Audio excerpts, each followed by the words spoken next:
Pemirsa, Kadis Kesehatan Kabupaten Badung IGD Putra Suteja mengakui kasus masyarakat yang terserang dalam demam berdarah dengue mengalami peningkatan drastis.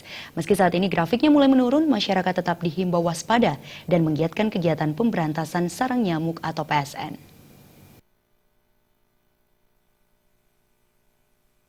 Hingga akhir Mei 2016, jumlah masyarakat yang terserang DBD mencapai 2.123 kasus. Angka tersebut meningkat drastis dibandingkan tahun sebelumnya. Kadis Kesehatan Kabupaten Badung IGD Putra Suteja mengatakan, tingginya angka penderita demam berdarah tidak terlepas dari siklus 5 tahunan. Oleh sebab itu, masyarakat dihimbau melakukan kegiatan pemberantasan sarang nyamuk maupun fogging untuk mengurangi kasus DBD. Kasus sekarang di Badung exiting sekarang ada sekitar 2.123 kasus.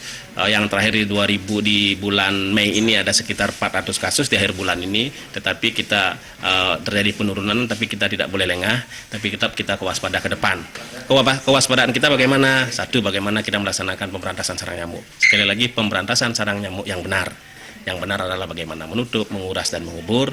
Dan satu lagi informasi kami kepada masyarakat bahwa DB benar disebabkan oleh virus, tetapi harus melalui gigitan nyamuk.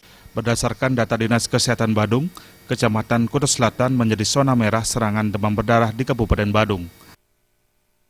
Alit Sidi dan Anggara Tanah